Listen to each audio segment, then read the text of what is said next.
ଭାରତବର୍ଷର ଲୋକ ସଂଖ୍ୟା 140 କୋଟି।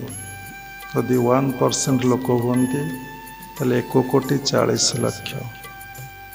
ଦେଖନ୍ତୁ 99% ଲୋକ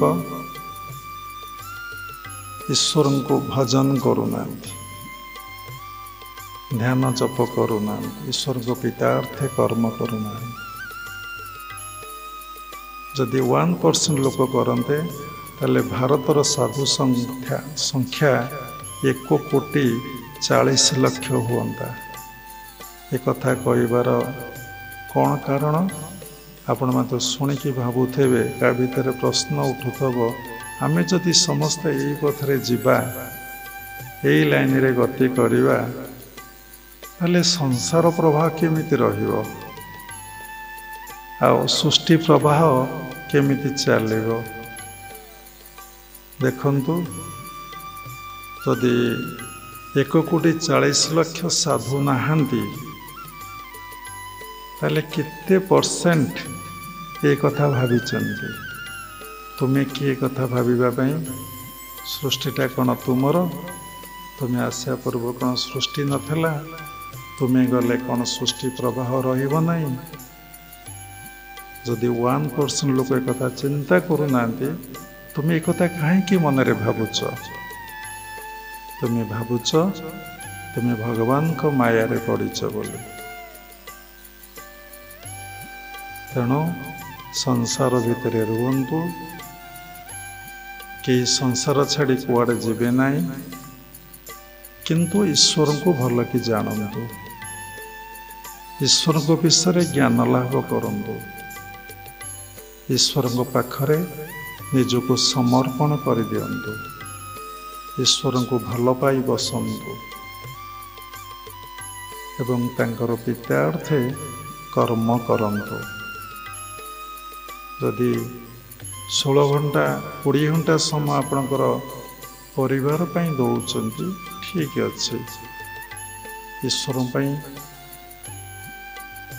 2 ଘଣ୍ଟା ସମୟ ଦିଅନ୍ତୁ, ଆଉ ନିଜର ଇନକମର କିଛି ଅଂଶ ଭଗବାନଙ୍କ ସେବାରେ, ସାଧୁସନ୍ଥଙ୍କ ସେବାରେ ଉତ୍ସର୍ଗୀକୃତ କରିଦିଅନ୍ତୁ।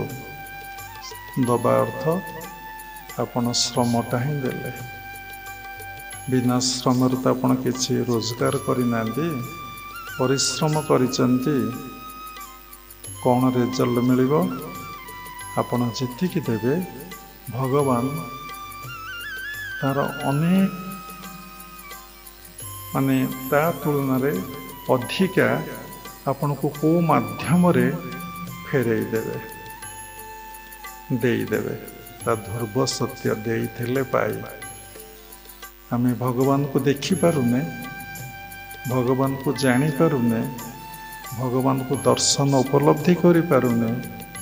ସେଇ ଅନସିନ୍, ଅଦୃଷ୍ଟ, ଯାହାକୁ ଆମେ ଦୃଷ୍ଟ ଦେଖିପାରୁନେ, ସେଇ ଅଦୃଷ୍ଟ, ସେଇ ଅନସିନ୍ ବିଭିନ୍ନ ଫର୍ମ ମାଧ୍ୟମରେ, ବିଭିନ୍ନ ପ୍ରକାରରେ ଆମର ଯେ ସେବା କରୁଛି, ଆମେ ବୁଝିପାରୁନେ। ବିଭିନ୍ନ ପ୍ରକାର ସେବା ସେ ଆମର କରୁଛନ୍ତି। ସେ ଅଦୃଷ୍ଟ, ଅନସିନ୍ କେତେବେଳେ କୋଉ ରୂପରେ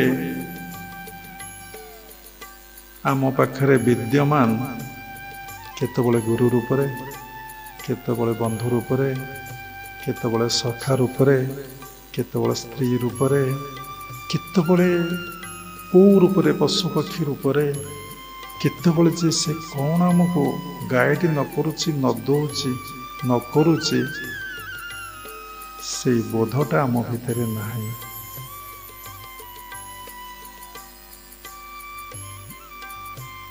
ସେ ପ୍ରତ୍ୟେକଟି ମୁହୂର୍ତ୍ତରେ ଆମ ପାଖରେ ଛିଡ଼ା ହେଉଛନ୍ତି, ଆମକୁ ସତର୍କ କରାଉଛନ୍ତି, ଆମକୁ ଇନଷ୍ଟ୍ରକ୍ସନ୍ ଦେଉଛନ୍ତି।